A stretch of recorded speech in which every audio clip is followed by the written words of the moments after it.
4월 재보궐선거 이제 40여일 앞으로 다가왔습니다.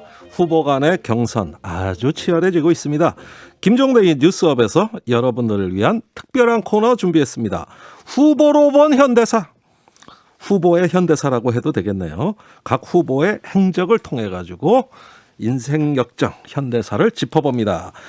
이 시간을 위해 특별히 정치 컨설팅 민의 박성민 대표 나오셨습니다. 안녕하세요. 네, 안녕하세요. 예, 특별히 반갑습니다. 그리고 정치인과 현대사하면 이 세 분 빠질 수 없죠. 뉴스업 주제의 맞춤형 게스트, 뉴스화산, 뉴스빙하, 킹마우스 세 분도 함께 하십니다. 자, 오늘 첫 시간으로 누구라면 좋을까 고민했는데 화산 첫 주인공 소개해 주시겠습니까? 네, 현재의 서울시장 후보군 중에서 유일하게 서울시장 경험이 있는 후보 오세훈 전 시장 첫 번째 시간 인물로 정했습니다. 예, 1번 타자는 오세훈 전 시장이다. 자, 그러면 오세훈은 누구인가? 먼저 설명을 듣겠습니다. 킹마우스 임경민 작가. 네, 제가 정리해드리겠습니다. 모두의 이력서는 역사가 된다. 네. 정치인 오세훈의 약사입니다. 자, 1961년생이고요. 84년 사법시험 합격. 네. 첫 번째 정치적 분기점은 1991년입니다.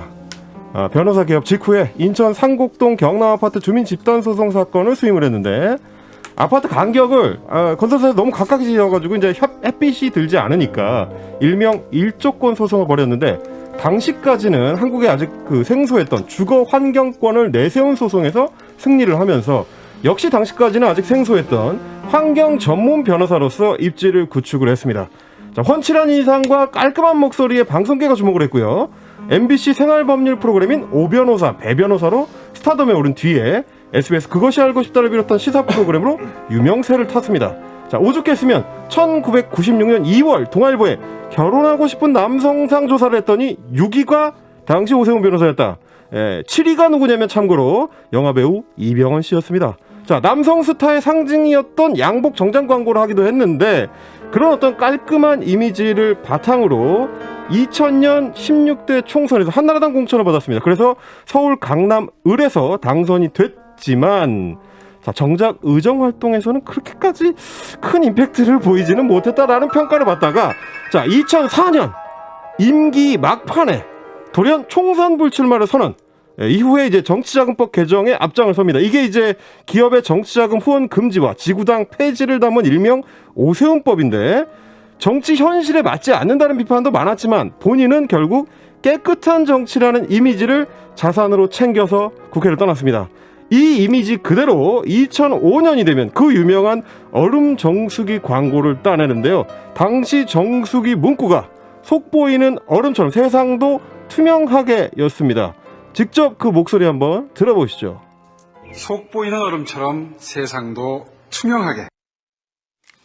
네, 잘 들었습니다. 광고비도 많이 받으셨을 것 같아요. 세비보다 많이 받으셨을 것 같아요. 방송 출연료도 많이 받으셨을 거예요, 그 당시에. 네. 예. 그러니까 일약 스타로 뜨게 된 그 사건이 91년에 일조권 소송이다. 이거 어떤 내용입니까? 일조권이라는 게 예. 사실 뭐 저는 지금도 1층에 살고 있습니다. 예. 네, 1층에는 우리 집은 빛이 안 들거든요. 네, 근데 빛이 안 드는 거에 대해서 예. 팔자라고 생각을 하지 예. 그것이 제 권리가 박탈됐다 이렇게 생각하지 않거든요. 예. 근데 이 당시에 이제 일조권이란 개념도 없을 때인데 지금도 저 같은 사람은 없는데 예. 하지만 좀 그래도 좋은 환경에 좀 산다든지 또는 이제 너무 이게 빛이 안 드는 다른 건물들을 짓거나 해가지고 예. 그 건물에 가려갖고 빛이 안 든다든지 이런 게 심각한 피해라고 생각을 하면서 이제 일조권에 대한 문제의식이 막 생기던 때 이제 이걸 변호를 했다는 거죠. 김기 뉴스 화사님은 이 얘기 잘 알지 않습니까? 일조권이요? 네. 저는 일조권보다도 오세훈 당시 변호사가 방송을 진행할 때 오 변호사, 배 변호사 예, 이 방송이 제가 살던 아파트에 왔었어요. 예. 그렇기 때문에 뚜렷하게 기억을 하고 있습니다. 네, 그렇군요. 도움을 좀 받으셨나요, 그러면? 그때가 이제 모 기업의 하소종말 처리장 냄새 때문에 저희 주민들이 굉장히 고통을 받고 있을 때였는데 이것으로 크게 여론이 또 환기가 되긴 했었죠. 그리고 뭐 어떤 배상 이런 걸 떠나서 그 기업 측에서 처리장을 옮겼습니다. 예, 그 프로그램에 여파가 있었던 거죠. 아, 그래요? 좋은 추억을 쌓으셨습니다. 네. 자, 그 오세훈 당시 변호사가 찍은 광고 중에 정수기 광고. 그러니까 뭐 이렇게 투명하고 맑은 거 이런 쪽의 이미지로 떴단 말이에요. 자, 우리 박성민 대표님. 예, 오세훈 대표 이미지가 시작은 참 신선하고 맑고 좋았어요. 굉장히 이미지가 자산인 그런 정치인 같습니다. 예, 저는 뭐 이제 그분을 개인적으로 2000년에 처음 뵀는데 예. 그때 그분이 이제 양복 광고 유명한 예. 로로 시작하는 어허. 그 광고 모델도 하고 그게 뭐 굉장할 때죠. 예. 그리고 뭐 영화 배우 같은 그런 셀럽 같은 이미지로 예. 처음 봤던 기억이 있습니다. 근데 이제 박성민 대표님 선거 전문가시니까 예. 선거 전문가 입장에서 볼 때 그런 컬러의 어떤 인물을 한번 정치인으로 데뷔시켜 보면 어떨까라든지 어떻게 보세요? 정치인으로서의 원석 반짝반짝 빛나는 그런 원석이었을까요? 그 정치 컨설턴트가 생각만큼 그렇게 그렇지 않아요. 그리고 근데 이제 어렵게 모셨는데. 제가 이 일을 오래 하다 보니까 이제 많은 후보를 만나죠. 네. 도 있고. 근데 뭐 그렇게 연예인급으로 유명했던 분들, 실제 연예인들도 있고. 네. 근데 그 홍정욱이라고 전 의원, 예. 그 아버지 남궁원의 아들, 네. 이분도 제가 딱 처음 봤을 때, 이건 연예인보다 더 연예인 같구나. 어허. 실제로 그런 예. 느낌을 가졌고. 어허. 오세훈 그 후보도 제가 처음 봤을 때 그 거의 이제 그 연예인 같다 이런 생각을 했고요. 예. 이 이제 그 길거리를 같이 걸어보면 알잖아요. 사람들의 반응이라는 게 어느 정도의 인지도가 있고 어떤 반응을 대중들이 보이는가를 예. 보면 뭐 많은 후보들이 있지만 홍정욱, 오세훈 이 두 분은 거의 연예인급의 그 인지도와 대접을 받았다. 저는 그렇게 기억을 하고 있습니다. 그러면 팬덤도 아주 뭐 형성하는데 굉장히 큰 그렇죠. 자산이 예, 그분들 뭐 그런 팬덤들이 있고 예. 그랬죠. 그 특히 지금 뭐 환경 이제 변호사 뭐 이렇게 이름도 날렸으니까 그 시기에 이제 예를 들면 정치나 선거에서 환경 이슈 이런 게 얼만큼 파괴력이 있었는지 저는 그때 우리는 너무 어렸어가지고 잘 모르거든요 사실.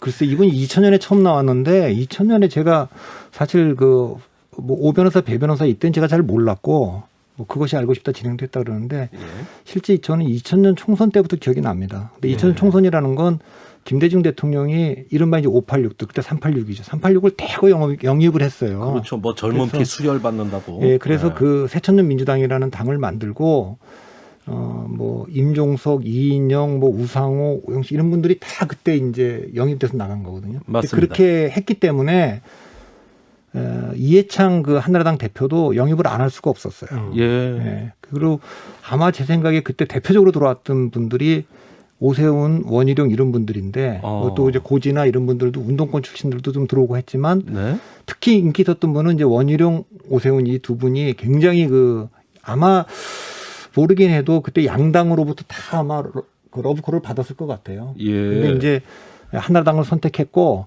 당시로서는 한나라당의 텃밭이라고 하는 오세훈 후보는 강남 의뢰공천을 받았고 예. 원희룡 후보는 양천갑. 예. 뭐 지금은 뭐 민주당이 거기서 다 국회의원을 합니다만 그때만 해도 아주 전통적인 보수 텃밭이었죠. 예. 거기를 공천을 받고 이제 들어왔죠. 아, 그렇군요. 자, 이렇게 인문이 화려했던 것 같아요. 또 국민들한테 누구보다도 박수도 많이 받았고. 정치 입문 이후에 가장 개혁적인 행보 이걸 꼽으라면 바로 오세훈법이라고 하는 정치자금법 통과입니다. 당시 장면이 준비된 것 같습니다. 듣고 가시죠. 조그마한 기득권이라도 이를 버리는 데에서 정치개혁이 시작된다고 주장했던 대로 이제 이를 실행하려 합니다. 그러한 고민의 산물이 지난번 지구당 위원장직 사퇴에 이은 이번 불출마이며 이것이 정치권의 새로운 변화를 바라는 국민들의 기대를 충족시키는 밑거름이 될 것이라고 굳게 믿습니다. 네, 불출마를 선언하면서 정치자금법 개정안을 내놨습니다. 이게 그 지구당을 폐지하는 어떤 정치자금법 역사에선 가장 획기적인 법안으로 지금도 평가되고 있죠? 그런 것 같습니다. 그때 이제 지구당이 뭐 돈 먹는 하마다 이렇게 얘기를 해서 예. 지구당에 이제 예를 들면 그 동네 국회의원이나 이렇게 예. 좀 유력한 사람이 있으면 다들 거기에 와서 이제 뭐 음성적인 뭐 얘기를 하기도 하고 거래가 오가기도 하고 우선 돈이 많이 들었어요. 유지하는데. 그렇죠. 유지 예. 비용이 일단 많이 들었고 거기서 예. 그런 일들이 많이 벌어질 것이다 이런 생각도 많이 하고 뭐 일각 그때 많이 나온 기사들 중에는 뭐 짜장면 먹는 얘기도 그랬는데 거기 모여서 뭐 그런다라는 얘기도 있고 했는데 사실 뭐 짜장면이 핵심은 아니겠죠. 예. 근데 이게 오히려 이게 되면서 이게 사실은 정당의 지역 활동이라는 게 사실은 정당 정치를 굉장히 엄밀한 의미에서 하려면 중요한 것인데 예. 이 법 때문에 오히려 그게 어려워졌다 이런 평가도 또 있는 거거든요. 예. 그래서 이런 상반된 평가가 있는 어떤 그런 법안이었기 때문에 예. 사실 이미지로는 굉장히 깨끗한 정치를 추구했다 이런 이미지를 오세훈 지금 후보가 남겼지만 예. 실제로 정당 정치라는 측면에서 어땠을까 이건 좀 의문이 남는 것 같습니다. 그 당시 새정치라고 하는 말이 그때도 있었던 것이고 네. 그 핵심 내용이 국민 여론들 사이에서는 그 돈 먹는 하마들 좀 없애라 네. 라고 하는 거고 그리고 정당과 정치에는 국회라는 터가 있지 않느냐. 아하. 국회 원내 중심 정당을 만들어라. 예. 이런 것이었거든요. 이게 한마디로 유럽식보다는 미국식 정치개혁 모델인데 예. 일각의 뭐 시민단체 참여연대라든지 이쪽에서도 그런 방향을 좀 추구하고 있었고 예. 그런 것들이 이제 내용에 담겨져 가지고 오세훈법이라고 나타났던 거고 이러다 보니까 이제 좀 다른 정당 모델을 모색했던 민주노동당이라든가 예. 이쪽에서는 이 법을 악법으로 평가하는 지구당 폐지를 포함해서 예, 그래요? 그런 분위기도 또 있었습니다. 근데 이건 약간 시대적 배경을 조금 이해할 필요가 있는데 네. 그 2003년도에 그러니까 노무현 정부 그 첫 해에 이른바 대선 자금 수사가 있었습니다. 그렇죠. 그래서 여야의 그 노무현 대통령의 최측근인 뭐 안희정 씨도 구속되고 그렇죠. 그다음에 특히 한나라당은 타격을 많이 받았습니다. 예. 찻대기라고 하는 오명도 쓰고 그렇습니다. 그래서 이 정치 자금에 대한 굉장히 부정적 이미지가 확산되어 있었던 상황이고 그런 것들이 영향을 저는 뭐 미쳤을 수 있다. 예. 그런 생각을 합니다. 물론 저도 개인적으로는 이 법에 대해서는 이제 뭐 평가가 다 갈리지만 제가 한때 뭐 칼럼에서도 이걸 비판하면서 이건 미국의 옛날에 금주법 같은 거다. 일종의 술을 못 만들게 하니까 예. 음성적인 마피아가 돈을 더 벌고 번성했죠. 그러니까 오히려 이걸 좀 양성화시켜서 정당으로 합법적인 돈들이 투명하게 갈 수 있도록 그렇게 좀 했더라면 어떨까. 예. 이걸 이제 막아놓게 되니까 음성적으로 더 이제 하게 되는 이제 그런 거는 이제 있겠습니다만 예. 당시는 뭐 어쨌든 그 한나라당은 그 당사도 내놓고 예. 뭐 그런 정도 연수원도 뭐 팔아버리고 그때 막 뭐 그랬죠. 굉장히 그 절박했던 그러니까 연수원은 내놓고 예. 당사는 팔고 뭐 예. 이렇게 지금 된 걸로 기억하는데 뭐 이제 그런 정도였기 때문에 그런 예. 배경을 좀 의미 있다. 예. 그리고 이 법 내용뿐만 아니라 이 행보가 결정적이었던 것이 오세훈 당시 의원이 오세훈법을 처리하면서 총선에 불출마하겠다라고 예. 한 다음에 예. 노무현 전 대통령 당시 대통령에 대한 탄핵 소추안이 국회에서 가결이 되거든요. 엄청나게 한나라당이라든지 이쪽 의원들이 비판을 많이 받는데 예. 거기서 오세훈 당시 의원은 빠져나올 수 있었다라고 하는 점도 있습니다. 예. 네. 그러니까 본인은 나름대로 불출마를 하면서도 정치를 했어요. 네. 네, 그게 바로 이 정치자금법 개정 아닌가 하는 생각이 듭니다. 자, 18대 총선 불출마 선언하고 정치와 한 발 멀어졌던 오세훈 전 의원을 다시 불러냈던 것이 2006년 서울시장 선거입니다. 그 이후로 오세훈 후보의 행보, 킹마우스 소개해 주시죠. 네, 다시 오세훈 정치 약사입니다. 자, 세상도 투명하게라는 정수기 광고 문구랑은 다르게 그의 정계 복귀는 조금 갑작스럽게 전격적으로 이루어졌습니다. 당시 열린우리당 강금실 법무장관의 바람에 맞선다는 명분을 내세우면서 한나라당 서울시장 후보 경선을 불과 16일 앞두고 전격적으로 복귀를 선언, 당내 경쟁자였던 홍준표, 맹형규 후보를 밀어내고 최종 한나라당 후보가 됩니다. 이때 한나라당의 상징색은 파란색이었는데 파란색을 안 쓰고 초록색을 자신의 색깔로 내세워서 선거운동을 했고요. 반대편의 강금실 후보는 열린우리당의 상징색인 노란색 대신에 보라색을 내세웠었습니다. 여야가 서로 자기네 당 상징색을 버렸던 조금 희한한 이미지 대결의 선거였고요. 결과는 오세훈 후보의 압승 61%라는 역대 서울시장 최다 득표율로 당선이 됐습니다. 이후에 2010년 재선에까지 성공을 했었습니다. 그런데 오세훈 정치 역정의 결정적 분기점은 2011년에 찾아옵니다.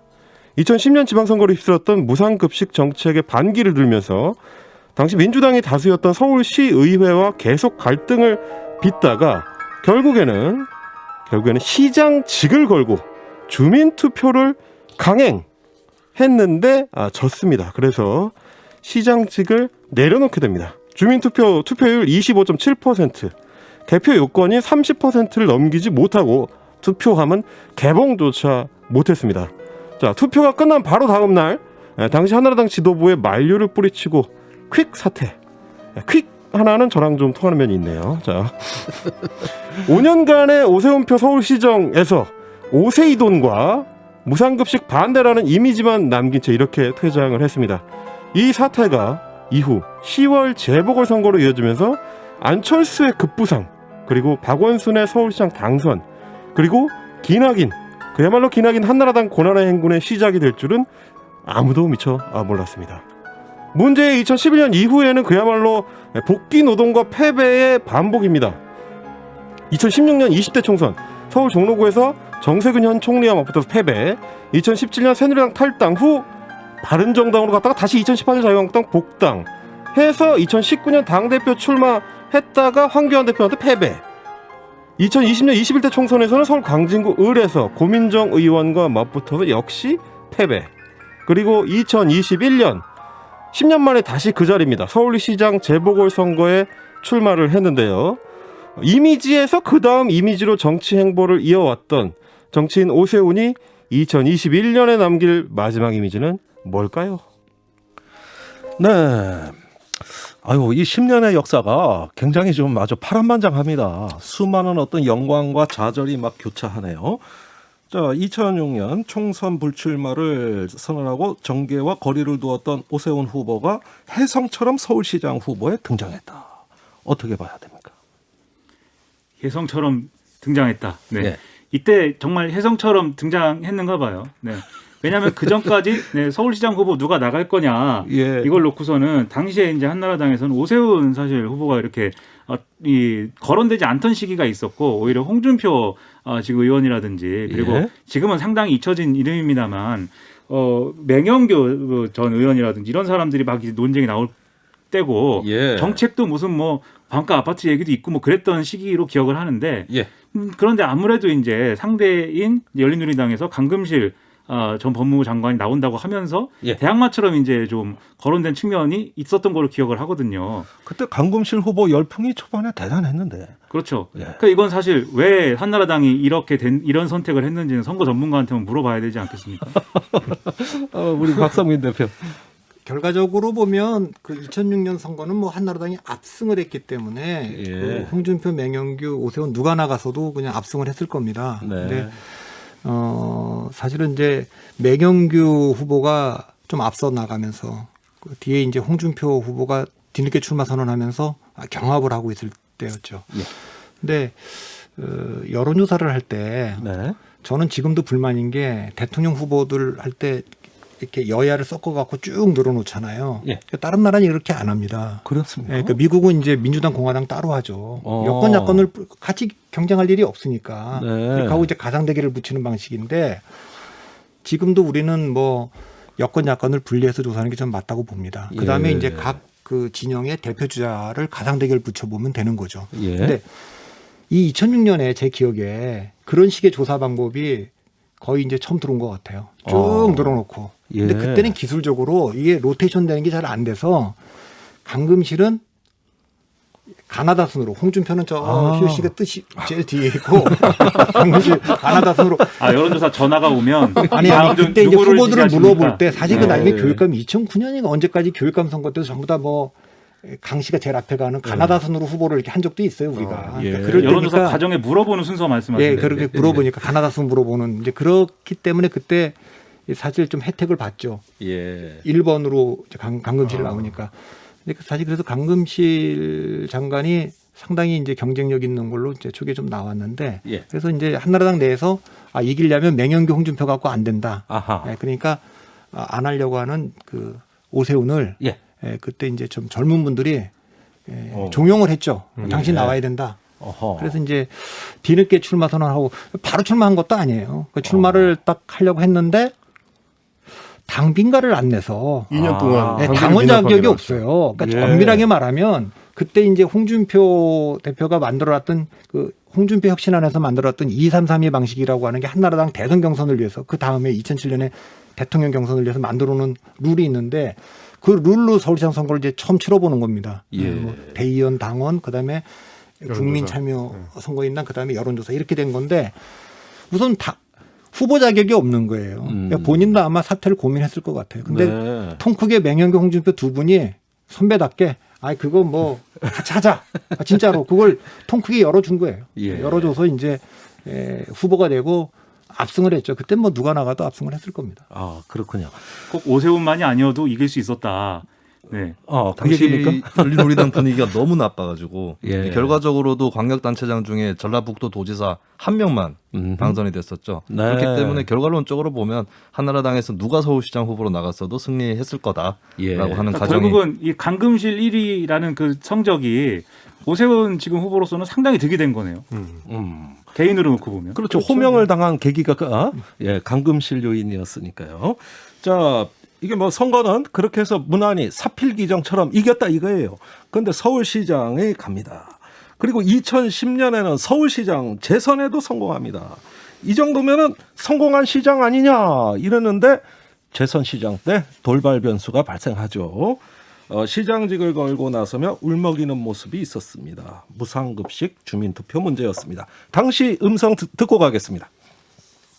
존경하는 서울시민 여러분, 8월 24일 치러질 이번 주민투표 결과에 제 시장직을 걸어서 그 책임을 다하겠습니다.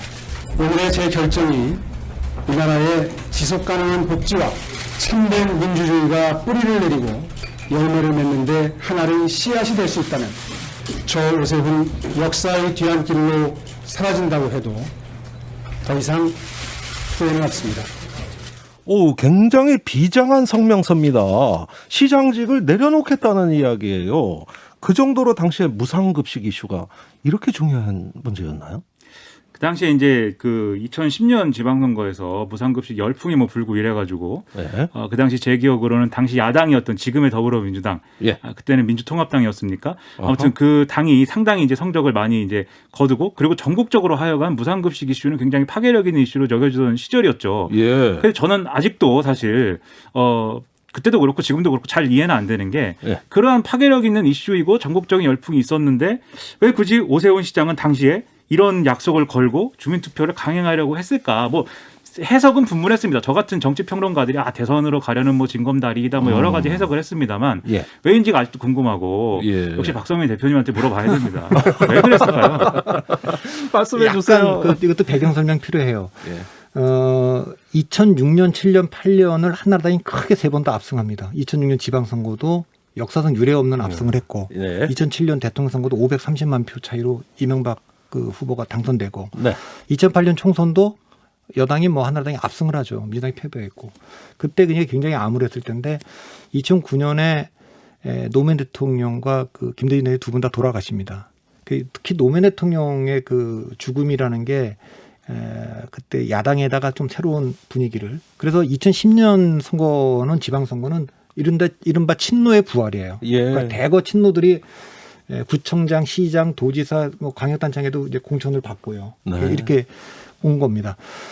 근데 이제 그때를 우리가 되돌아보면 노무현 대통령의 이 그 서거뿐만 아니라 전 세계적으로 2008년도에 월가가 붕괴한 이후로 그 오큐파이 시위가 전 세계적으로 확산되면서 젊은 층의 분노가 막 있고 그랬죠. 예, 점령 운동. 예, 네. 그래서 이제 그때 이것이 그 2010년 지방선거에도 투표 참여 운동으로 연결이 좀 됐고 네. 그러면서 전 세계적으로 이 포퓰리즘 논쟁이 좀 붙었어요. 그러니까 재정 금융위기, 그러니까 2008년도 금융위기 이후에 그리스 재정위기 같은 것들이 막 이렇게 있고요. 예. 그래서 사실 그 오세훈 시장은 40대의 재선 시장이 되는 역사상 최초의 그건 조선시대 때부터 해갖고 토틀어서 서울시장에 더군다나 40대 예, 그러니까 뭐 전도가 아주 역사적 뭐 인물이에요. 그런 거죠. 그러니까 이분이 2000년에 들어와서 2010년쯤에는 누가 봐도 한나라당의 전략적 자산으로 성장한 분이에요. 예. 근데 2010년에 한나라당 전략적 자산이 돼서 시장 재선되고 문을 탁 열고 나가니까 두 가지 갈래길이 있단 말이에요. 예. 하나는 대한민국의 전략적 자산이 되는 길로 한 단계 더 올라갈 수 있는 도약할 수 있는 길이 있고 또 하나는 보수의 전략적 자산이 되는 길이 있는 거예요. 예. 그때 아마 그분이 대한민국의 전략적 자산이 되는 길로 갔다면 무상급식 같은 걸 수용하고 말이죠. 예. 이랬다면 더 큰 정치인 됐을 겁니다. 어허. 근데 그때 두 가지 이유가 있었어요. 보수의 전략적 자산이 되는 길로 간 이유가 있는데 하나는 박근혜라는 변수예요. 그러니까 사람들이 뭐라고 많이 얘기했냐. 이명박 대통령은 절대 박근혜한테 차기를 주지 않는다. 아하. 그러니 서울시장 오세훈이든 경기도지사 재선에 도전하는 김문수든 예. 또 뭐 김태호 나중에 뭐 총리 지명 이런 분들에게 기회를 줘서 반드시 막을 거니까 한번 뛰어봐라. 예. 이런 건 이제 얼마나 솔깃했겠어 그렇게 예측을 해봅니다. 그냥. 저 같으면 솔깃해서 그 얘기를 뭐 청와대가 안 했다 하더라도 예. 소위 이제 친이계에서는 이제 그 주자 중에 한 명일 거 아닙니까? 그런 게 하나 영향을 미쳤을 것 같고 또 하나는 마침 그때 분 이 무상급식 바람입니다. 예. 이게 2009년에 그 경기도 교육감이 된 김상근 교육감이 무상급식을 전면 무상급식을 들고 나왔는데 2009년도 경기도 의회 상황은 2006년도 지방선거를 한나라당이 압승을 했기 때문에 도의회 상황이 그걸 뭐 간접시킬 수 있는 상황이 아니에요. 예. 그래서 2010년 선거 때 강노인 교육감이 이걸 전면적으로 들고 나오죠. 오세훈 시장은 이때 하위 30%까지만 해주자고 얘기를 했어요. 예. 근데 그 선거 0.6% 차이로 한명숙 후보한테 진짜 그 극적인 신승을 했죠. 네, 신승을 예, 했어요. 새벽에. 그런데 하고 보니까 이게 뭐 완전히 민주당 의회가 되니까 본인도 현실을 인정해서 50%로 좀 올립니다. 50%로 좀 하자. 예. 그 나중에 무상급식이 문구에 보면 첫 번째 아니 오세훈 아닌데 50%까지 단계적으로 하자 무상급식 이렇게 돼 하자. 있는 겁니다. 예. 그러니까 그런 상황에서 그 민주당 의회가 다수파가 되니까 아하. 그거를 가지고 이제 견디다 못해 그 2011년에 이제 주민투표에 들어가게 된 거죠. 현실적 그렇군요. 한계와 자신의 어떤 대권에 대한 어떤 그 생각 이게 이제 겹쳐진 결과였다 이렇게 보시는 그거는 뭐 잘 모르겠어요. 2010년에도 그런 이제 박근혜는 아닐 거다라는 게 있었을 거고 그때는 전반적인 분위기가 보편 복지냐 선별 복지냐 이게 대한민국이 굉장히 뜨거웠습니다. 예. 지금 와서 보면 아무 논쟁거리도 아니지만 당시에는 예. 이게 다른 나라의 재정 얘기까지 막 얘기가 돼서 어허. 굉장히 그 뜨거운 이슈였기 때문에 이 이슈를 내가 잘 다루면 예. 보수의 그 대권주가 될 수 있다 이 생각도 보수의 했을 수 대권주자. 있다고 저는 봅니다. 그 시절에 그래서- 그 시절에 뉴스 화사님은 뭐 했는지 궁금해요.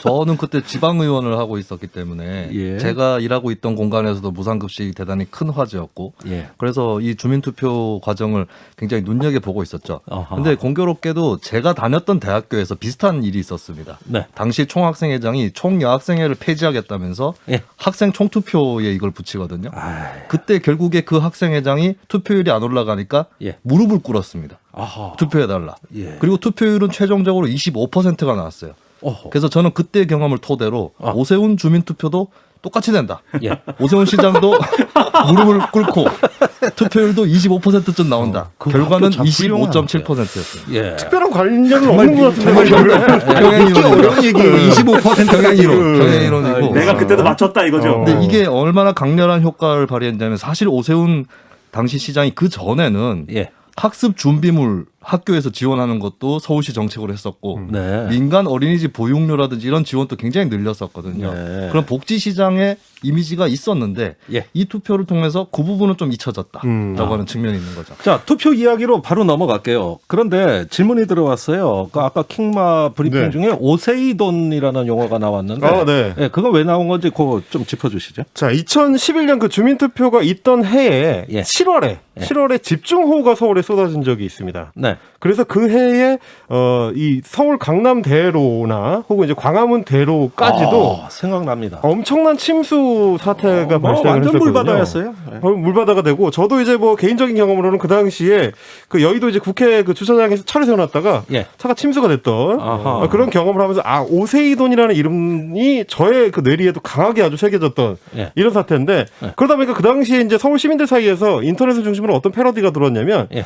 아니 애들 무상급식 하라니까 그건 안 하고 네. 왜 우리한테 무상급수를 하고 있냐.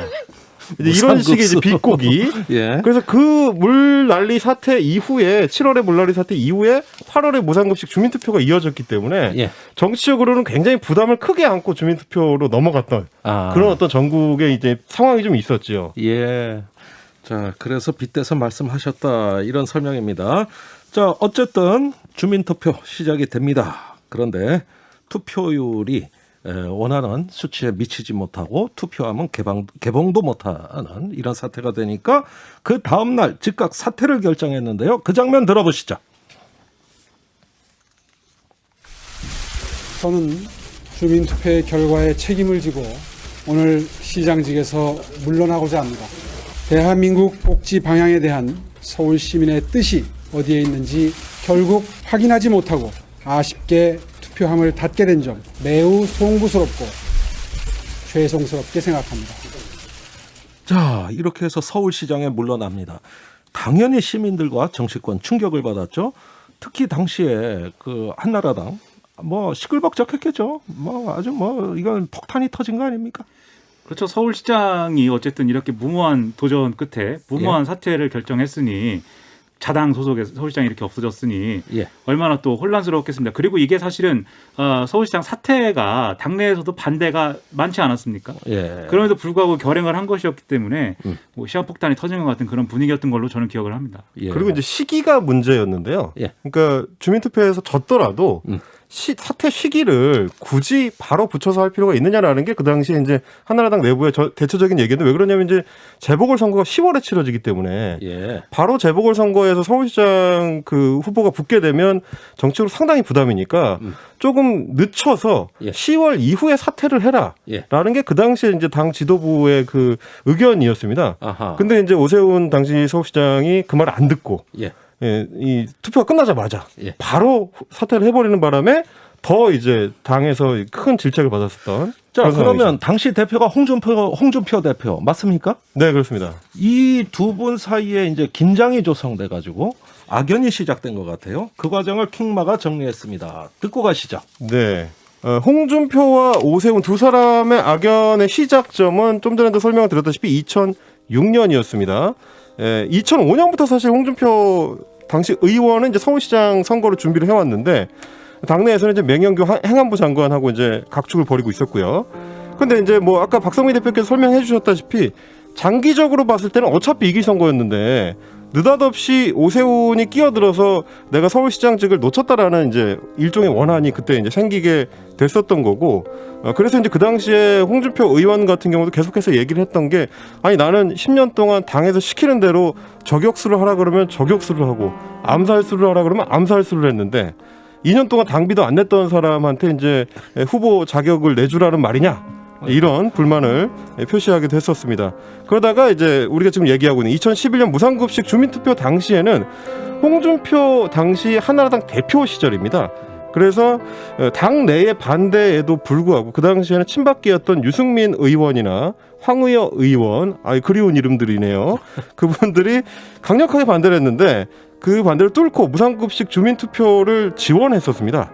근데 정작 지고 나니까 당하고 제대로 된 상의 없이 곧바로 이제 시장직을 사퇴를 해버린 거고, 그러니까 이제 분노를 하게 됐던 거라서 그 당시에 기자회견하면서 기자들이 다 있는 자리에서 국익이나 당보다 개인이 더 중요한 사람이다, 이런 사람은 안 된다, 혹은 앞으로 나하고 다시는 볼 일이 없다, 내가 전화기도 꺼버렸다, 이런 얘기를 하면서 격하게 비난을 했었습니다. 그 당시 홍준표 대표의 코멘트 한번 들어보시죠. 오 시장이 전화 왔을 때 내 전화를 껐습니다. 또 일방적으로 통보하는 게 아닌가. 그래서 내 전화를 껐습니다. 국익이나 당보다도 개인의 명예가 더 중요하다는 것, 그것은 당인의 자세가 아니고 조직인의 자세가 아닙니다. 이제 홍준표 대표 같은 경우는 당시에 오세훈 시장의 사퇴와 재보궐선거 패배 때문에 그 후폭풍으로 그해 연말에 당대표직에서도 사퇴를 해서 물러났습니다. 그러다가 뭐 다시는 안 보겠다고 했었는데 그러지는 않았고요. 2018년에 역시 자유한국당의 당대표가 홍준표 대표였는데 지방선거 서울시장 선거에 이제 출마해달라고 그 오세훈 후보를 이제 후보군에 올렸었는데 정작 그때는 거부를 했었습니다. 그래서 이제 두 사람 사이에 오랜 악연은 아직까지도 앙금이 제대로 풀리지 못한 채 이어지고 있다. 이런 사연이 되겠습니다. 네. 아이고 뭐 홍준표 의원, 오세훈 후보와의 악연, 그 역사도 아주 질긴 악연이다 이런 느낌이 듭니다. 자, 일각에서는 이때를 보수 진영 균열이 시작됐다 이렇게 분석하기도 했죠. 아까 헬마가 얘기한 대로 바로 그래서 한나라당의 고난의 행군이 시작됐다 이런 얘기까지 나옵니다. 그러니까 이 이후에 익히 아시듯이 이제 뭐 안철수의 탄생 그리고 박원순 이제 시장 등장 뭐 이렇게 이어지고 예. 오세훈 개인의 역사를 보면 분위기가 사실 그렇습니다. 삼국지를 보시면 제갈량의 북벌 이후에 예. 상당수가 분량이 있는데 사실 뭐 복잡하고 슬픈 내용이어서 그런지 사실 잘 조명이 안 되지 않습니까? 예. 그러니까 오세훈 개인의 역사로 봐도 이후에는 상당히 뭐 되는 일이 없는 상황으로 계속 이어져 와가지고 예. 상당히 우울한 얘기들만 있죠. 그래서 박근혜 대통령 탄핵 이후에도 사실은 바른정당의 간이 안 간이로 뭐 이어지고 뭐 그 다음에도 이제 총선 나가서 잘 안 되기도 하고 잘 되는 게 하나도 없는 그런 인생이 돼버렸고 예. 그리고 보수 정치도 거기에 휩쓸려서 이제 같이 좀 되는 게 없는 상황이 이어졌던 그런 기억이죠. 자, 그런데 오세훈 시장이 사퇴하는 바람에 이제 박원순 시장이 등장하는 새로운 또 선거에 판이 깔렸습니다. 결국은 박원순의 길은 오세훈이 깔아준 거 아닙니까? 어떻게 보세요? 그러니까 이게 지금 아까 이제 홍준표 대표가 7월 4일 날 전당대회에서 천신만고 끝에 정말 그 전에도 전당대회 나왔다가 계속 지고 그렇죠. 세 번째 그래서 이제 도전만에. 된 겁니다. 이게 화려하거든요. 홍준표가 1등, 유승민이 2등, 나경원 3등, 원희룡 4등, 남경필 5등. 이게 7월 4일입니다.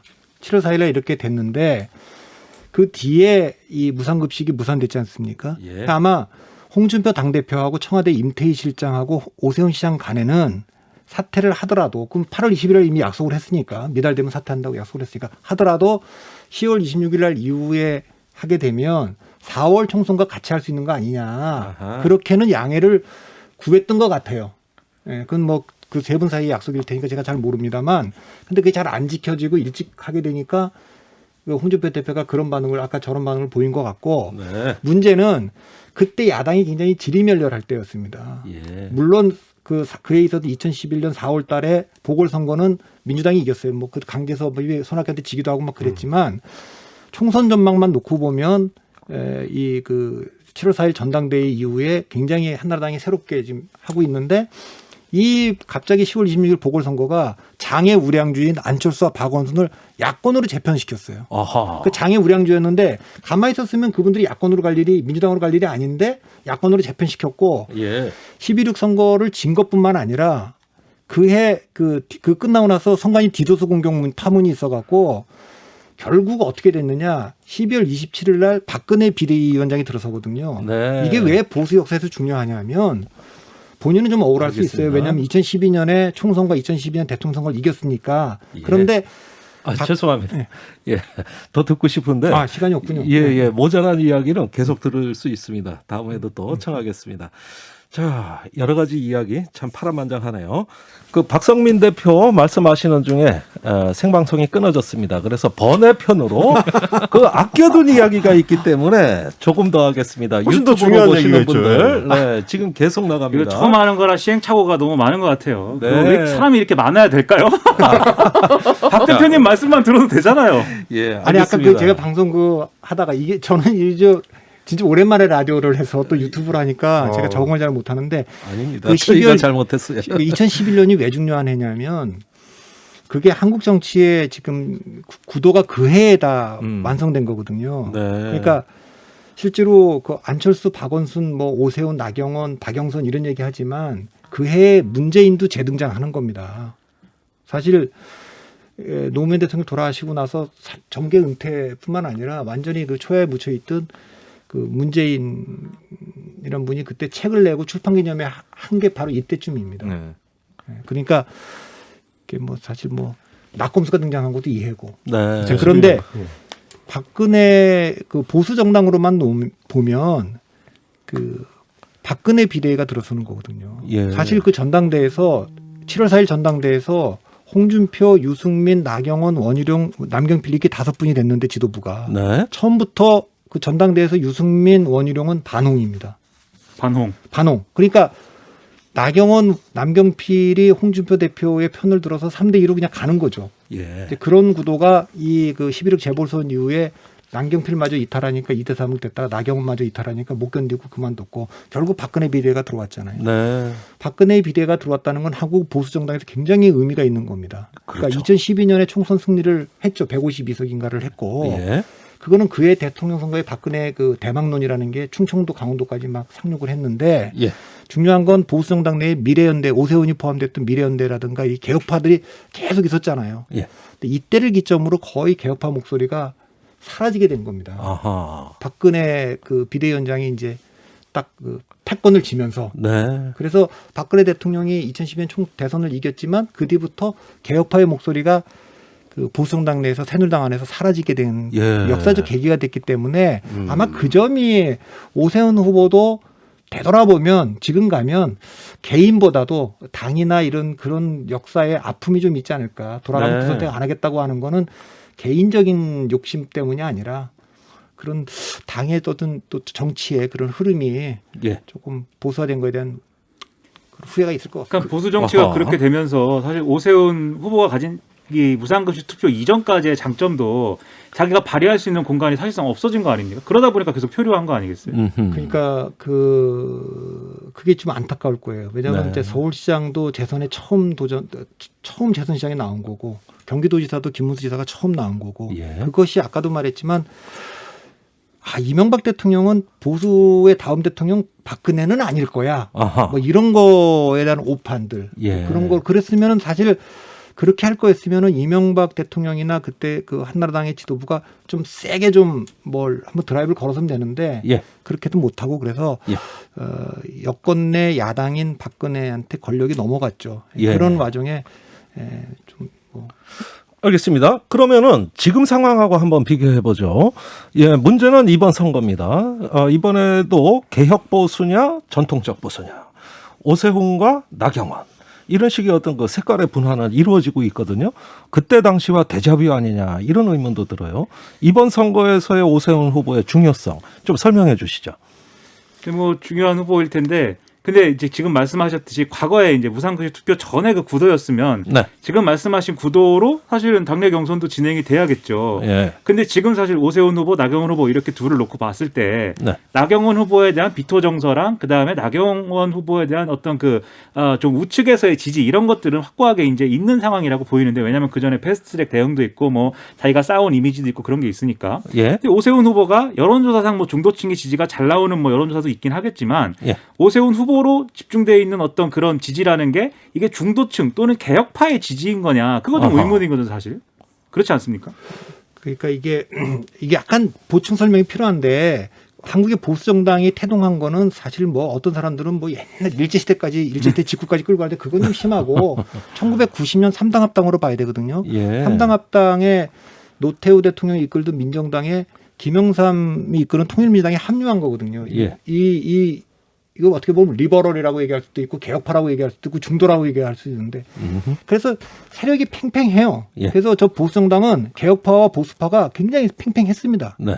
남원정도 있고 미래연대도 있고 막 그런 게 있죠. 근데 박근혜 대통령이 들어오고 나서 점점 그 전부터 그랬어요. 김영삼 이후에 이해창, 이명박, 박근혜로 가면서 보수정당 안에서 그 이니셔티브가 TK 쪽으로 이동을 하고 보수파 예. 쪽으로 이동을 하죠. 그러면서 PK 쪽도 이탈을 좀 하고 네. 개혁파가 이탈을 하고 이런 게 있었는데 그래도 이명박 대통령 때까지는 잘 버텼는데 박근혜 대통령 들어와서 사실 2015년에 김무성, 유승민 파동 나고 2016년 총선에서 국정교과서 파동도 2015년에 있었잖아요. 그렇죠. 그러면서 상당히 보수화돼서 예. 거기에 실망한 중도 보수가 상당히 이탈을 합니다. 그런데 그 이탈을 했기 때문에 탄핵 때 62명의 새누리당 의원들이 탄핵에 동의했을지도 몰라요. 그러니까 탄핵이라고 하는 게 보수 분열의 원인이 아니라 저는 결과라고 보는 사람입니다. 네. 만약에 그런 게 없었다면 탄핵이란 거를 공동으로 막아서 싸웠을 가능성이 있어요. 그런데 예. 이제 이미 분열됐기 때문에 그랬고 2017년 자유한국당의 홍준표 대표가 홍준표 대선 후보가 참패를 하고 2018년 지방선거도 졌잖아요. 그러면서 사실 보수정당 내에서 중도 보수가 많이 이탈을 했습니다. 계속 졌기 때문에 작년 총선까지 그랬죠. 이번에 이제 서울시장 후보들 중에서 나경원 후보는 상대적으로 그 10년 동안 보수색이 좀 더 강화돼서 그 보수의 지지를 강하게 받고 새누리당 국민의힘 국민의힘. 지지층에서는 좀 더 이제 그래서 당원 투표에서 투표에서는 제일 많이 이겼다는 나왔죠. 거잖아요. 그런 거고 오세훈 후보는 상대적으로 나경원에 비해서는 조금 더 중도 지향적이다. 이렇기 때문에 여전히 저는 이제 이 두 분 사이의 승부가 끝나지 않았다. 전화 아하. 면접 조사로 할 거거든요. 예. 근데 100% 여론조사죠. 예, 그 그냥 100% 여론조사 후보 물론 10% 결정은. 가산점이 있습니다. 네. 그런데 이게 여론조사로 1차 때 오세훈 후보가 얼만큼 이겼는지 모르겠습니다만 1등 했다는 거예요. 네. 여론에서는. 예, 그래서 ARS로 조사를 하면 나경원 후보가 좀 유리하겠지만 전화 면접 조사는 중도층이나 이 무당층도 다 응답을 하기 때문에 예. 제가 보기에는 이 승부는 잘 모르겠어요. 다만 국민의힘 지지자들이 당의 정체성을 봤을 때는 나경원 후보가 마음에 들지만 예. 선거를 놓고 보면 오세훈 후보가 좀 더 나은 거 아닌가 이 고민이 완전히 끝난 건 아니에요. 아하. 그러면 당내 입지와 후보의 경쟁력은 전혀 다른 문제다. 구별돼야 된다. 이런 말씀처럼 들리거든요. 그건 지금 국민의힘 지지자들이 지금 안철수를 국민의당 안철수를 지지한다고 하거나 예. 윤석열을 지지한다거나 할 때의 고민이 똑같은 거죠. 지금 예. 우리한테 필요한 거는 문재인 정부와 민주당에 반대하는 그 누군가가 무조건 이겼으면 좋겠는 거예요. 네. 지금 당의 정체성보다. 예. 그렇기 때문에 지금은 중도에서 지지를 조금 더 얻는 그런 후보가 강세를 보일 수밖에 없고 상대적으로 보면 그런 문제는 안철수 후보가 조금 더 강세고 예. 당내에서는 오세훈 후보가 나경원 후보보다는 조금 더 중도 지향적이기 때문에 네. 이게 좀 아직까지 승부가 끝나지 않았다 그렇게 보는 거죠. 근데 이게 이 중도 이게 방금 말씀하시는데 탄핵 국면에서 이탈한 그 중도 보수 내지는 뭐 개혁 보수의 이제 이탈한 마음을 이제 누가 데려올 것이냐의 문제이기도 할 텐데 사실 안철수 지금 국민의당 대표도 그렇고 오세훈 전 시장도 그렇고 이게 이제 마음을 데려오는 어떤 그런 거를 잘 하려면 어떤 뭐랄까요 실력이라든지 뭔가 이제 좀 상당히 잘 뭔가 어떤 문제를 다룰 수 있다 이제 이런 이미지가 있어야 되는데 예. 안철수 대표도 좀 뭔가에 미숙하다라는 이미지가 있긴 하지만 오세훈 전 시장도 사실 이번에 출마 선언을 할 때나 그다음에 예. 부의 논란 이런 거로 볼 때나 상당히 희화되기 쉬운 이런 행보가 또 있지 않습니까? 예를 들면 네. 이제 출마 선언 처음에 이제 그 공식적인 출마 선언은 아니었지만 안철수 대표가 입당을 할 경우에는 나는 뭐 나가지 않겠지만 뭐 이런 식으로 이제 얘기를 풀다 예. 보니까 이게 조건부 사실은 출마 선언. 그렇죠. 조건부 출마 선언인지 조건부 불출마 선언인지는 뭐 잘 모르겠지만 네. 그래서 이런 행보가 오히려 불안감을 가중시키고 그게 오히려 이제 경쟁력이나 이런 거에 대한 의문으로 이어지거나 그러진 않을까요? 근데 4월 7일 선거의 특징을 봐야 되는데 이 선거는요. 누가 서울시장을 잘할 거냐 뽑는 선거가 아니에요. 냉정하게 보면 음흠. 반문재인 반민주당의 유권자들은 중도나 보수나 누가 이기냐.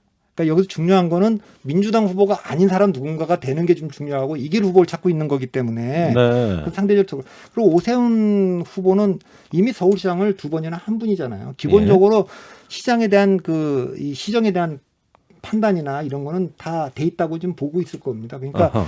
그게 중요한 이슈는 아니고 과연 이제 오세훈 후보로 했을 때 안철수랑 경쟁해서 이길 수 있느냐 또 단일 후보가 됐을 때 저쪽에 유력한 후보인 박영순 후보한테 이길 수 있느냐 예. 지금은 그게 관심이지 예. 나머지는 좀 부차적인 것으로 보입니다. 자, 그런데 오세훈 후보하고 가장 악연이 아까 홍준표 의원이라고 킹마가 설명했는데 네.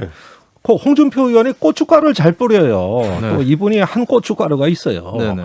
이분이 이런 거 딱 지켜보면 어떤 생각하고 있을까요? 사실 이제 홍준표 전 대표는 예. 야권 단일화에 본인이 주선하고 있다라고 예. 하면서 계속 덕담을 하고 있긴 해요. 아하. 하지만 10년 전에 예. 주민 투표를 무리하게 벌이다가 그때 사퇴했었던 오세훈 전 시장에게 대해서 예. 그 모든 것이 다 베베꼬여 버렸어요. 뭐 이런 생각을 하고 있지 않을까.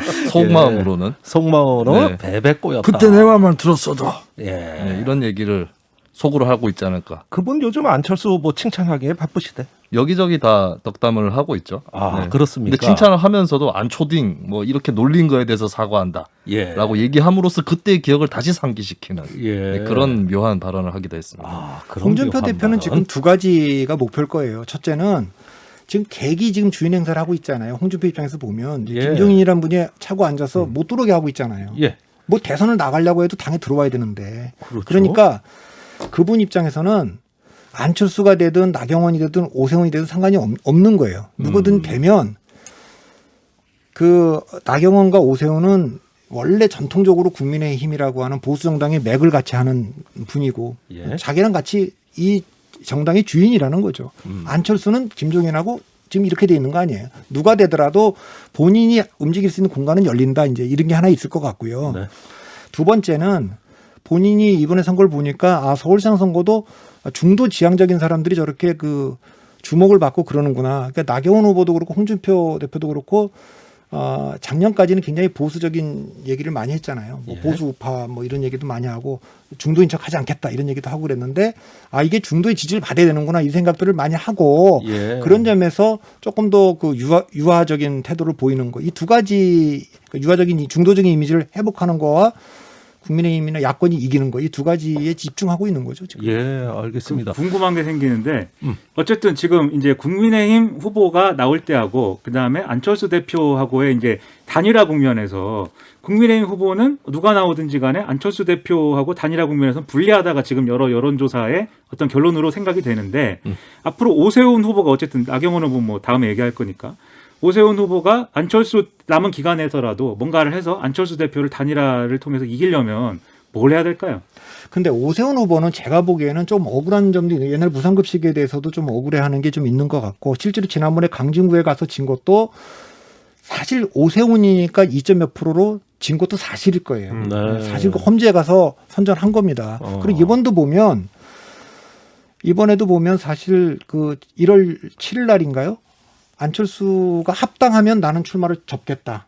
그리고 또 얼마 전이죠. 단일화는 경선보다는 뭐 정치적 결단으로 하는 게 좋겠다. 네, 이런 그렇죠. 거를 보면 심리적으로 보면 이분은 본인이 꼭 후보가 되겠다 생각을 하고 있는 것 같지는 않아요. 본인이 그 트라우마 10년 전에 내가 그때 보수 정당에 이걸 넘겨준 거예요. 주도권 넘겨준 그런 책임이 있기 때문에 이걸 어떻게 하든지 그걸 한번 좀 씻어내고 싶은 마음이 간절한 것 같아요. 그리고 여전히 젊고 여전히 보수정당 내에서는 유력한 정치인 중에 한 명이거든요. 예. 이분이 뭐 당대표를 하거나 대선을 하거나 서울시장 할 때마다 항상 불려 나오는 분인데 예. 그래서 그런 억울한 점이 좀 있겠지만 어쨌든 그 본인이 지금 안철수 꼭 꺾고서 내가 후보가 돼야 되겠다. 이 면에서는 나경원 후보보다는 확실히 그 의지는 그 반의 반도 안 되는 거 아니냐. 네. 그러니까 나경원 후보는 모든 정치인이 그렇죠. 이건 내가 꼭 후보가 돼서 승리해야 되겠다. 이 생각이 좀 더 굉장히 의지가 있는 거고 오세훈 후보는 이 중요한 게 이번 선거에 야권이 이기는데 나도 좀 뭔가 기여함으로써 네. 과거 10년 동안 쌓여왔던 나의 짐을 좀 벗어버리고 싶다. 이런 게 좀 강해 보여요. 그분 얘기를 쭉 하시는 거 보면. 그렇군요. 좀 파이팅을 더 가져야 된다. 의지를 더 가져야 된다. 아니 이미 여론조사에서 그렇게 안 해도 오히려 그러니까 나경원 후보는 꼭 내가 후보가 돼야 된다 이런 게 좀 강하지만 오세훈 후보는 내가 후보가 안 돼도 된다. 야권 전체가 이기면 좋겠다. 그렇게 얘기하는 안철수 후보나 오세훈 후보가 여론조사에서는 오히려 더 좋은 선거 전략일 수 있어요. 왜? 그것도 야권을 선거 지지하는 전략일 수 사람들은 있다. 이길 사람 찾고 있는데 예. 내가 아니면 안 된다는 사람보다는 나 아니어도 됩니다. 야권이 이길 수만 있다면 이렇게 예. 하는 분이 그러니까 오세훈 후보에 대해서 뭐 의지가 약하다 뭐 왔다 갔다 한다 이렇게 얘기하지만 어쩌면 그게 내가 꼭 서울시장이 돼야 되고 후보가 돼야 되겠어 이렇게 하지 않는 게 좋은 전략일 수도 있습니다. 저는 희생 정신을 부각해라 이런 말씀이네요. 그런 의미에서 국민의힘과 안철수 간에 단일화 협상이 교착에 가서 네. 선거 막판까지 몰린다고 했을 때 예. 저는 나경원에 비해서 오세훈 쪽이 자진 사퇴 가능성이 훨씬 높다. 예, 유사시에 던질 수도 있다. 던짐으로써 내가 기여해서 이 판에 승리를 일구었다라고 예. 하는 그런 목표를 가질 수도 있다고 봐요. 이걸 뭐라고 불러야 됩니까? 필사즉생이라고 불러야 되나? 뭐라고 불러야 될지 모르겠는데 어쨌든지 간에 죽는 길을 먼저 보여줌으로써 또 더 크게 사는 길을 노리는 이것도 고단수 전략 같아요. 그다음에 또 대선이 있으니까요. 네. 그렇죠. 알겠습니다. 자, 본방송에서 이미 인사드렸습니다만은 이렇게 번외편으로 하니까 더 얘기가 아주 찰지다는 느낌이 들어요. 이런 방송 아주 재밌습니다. 왜 이렇게 됐을까요? 네. 예, 번외편으로 진행한 4월 보궐선거 특집 정치 컨설팅 박성민 대표, 뉴스화산 뉴스빙하 그리고 킹마우스 임경빈 작가 네 분 모두 수고 많으셨습니다. 고맙습니다. 감사합니다.